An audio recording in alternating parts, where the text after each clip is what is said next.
Olivetti's eyes narrowed. It better be damn good. 56. The four unmarked Alfa Romeo 155T Sparks roared down via day coronary like fighter jets off a runway.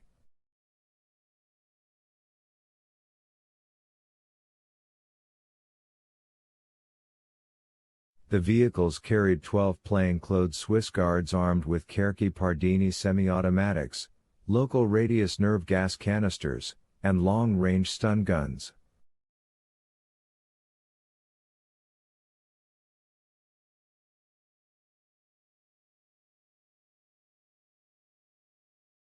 The three sharpshooters carried laser-sighted rifles. Sitting in the passenger seat of the lead car, Olivetti turned backward toward Langdon and Vittoria.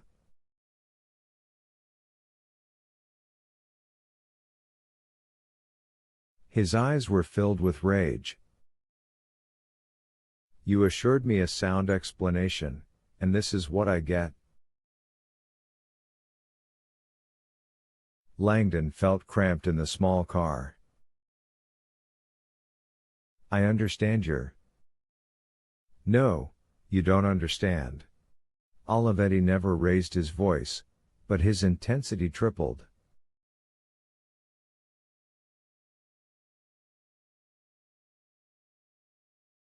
I have just removed a dozen of my best men from Vatican City on the eve of conclave.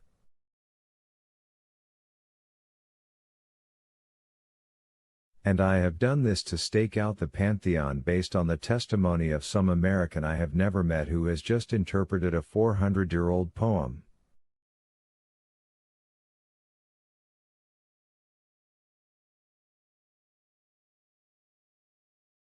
I have also just left the search for this antimatter weapon in the hands of secondary officers.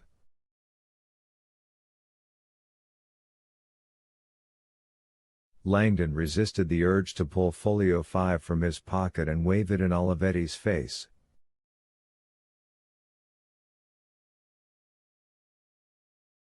All I know is that the information we found refers to Raphael's tomb, and Raphael's tomb is inside the Pantheon.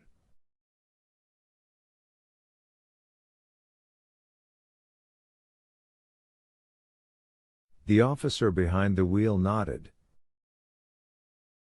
He's right, Commander. My wife and I. Drive, Olivetti snapped. He turned back to Langdon. How could a killer accomplish an assassination in such a crowded place and escape unseen?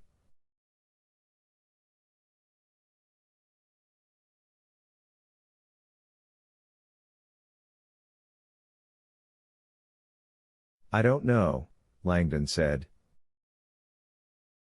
But the Illuminati are obviously highly resourceful. They've broken into both CERN and Vatican City. It's only by luck that we know where the first kill zone is. The Pantheon is your one chance to catch this guy. More contradictions, Olivetti said. One chance?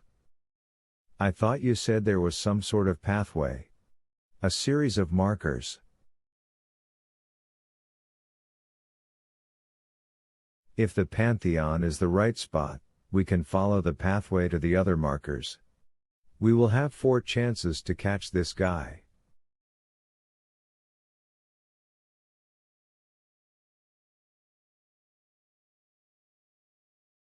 I had hoped so, Langdon said. And we would have. A century ago. Langdon's realization that the Pantheon was the first altar of science had been a bittersweet moment.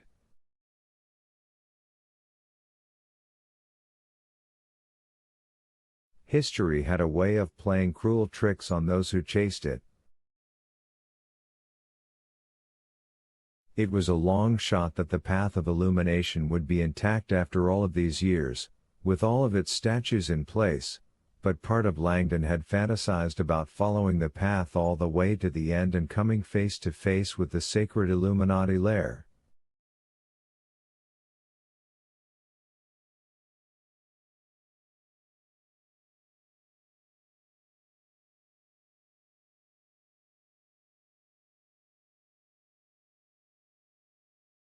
Alas, he realized, it was not to be. The Vatican had all the statues in the Pantheon removed and destroyed in the late 1800s.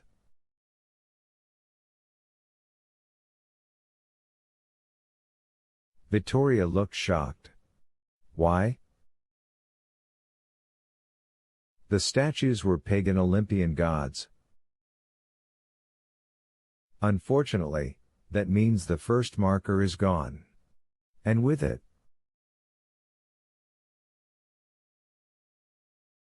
any hope, Vittoria said, of finding the path of illumination and additional markers?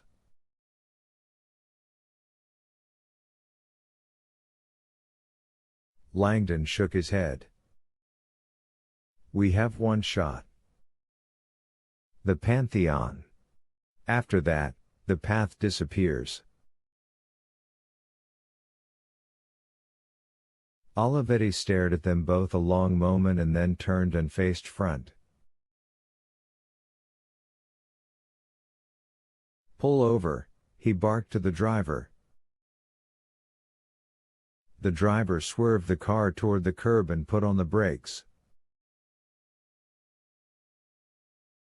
3 other Alfa Romeos skidded in behind them. The Swiss Guard convoy screeched to a halt. What are you doing? Vittoria demanded. My job, Olivetti said, turning in his seat, his voice like stone.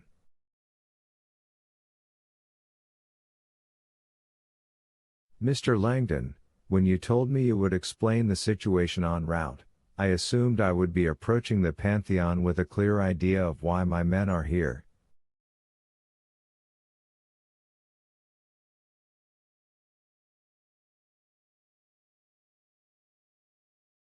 That is not the case. Because I am abandoning critical duties by being here, and because I have found very little that makes sense in this theory of yours about virgin sacrifices and ancient poetry, I cannot in good conscience continue.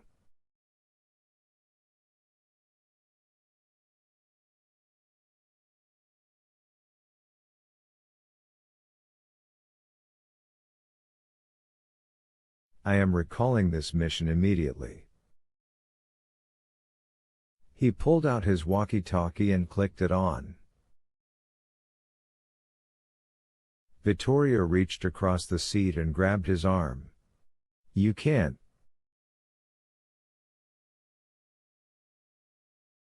Olivetti slammed down the walkie-talkie and fixed her with a red-hot stare. Have you been to the Pantheon, Ms. Vetra? No, but Let me tell you something about it. The Pantheon is a single room. A circular cell made of stone and cement.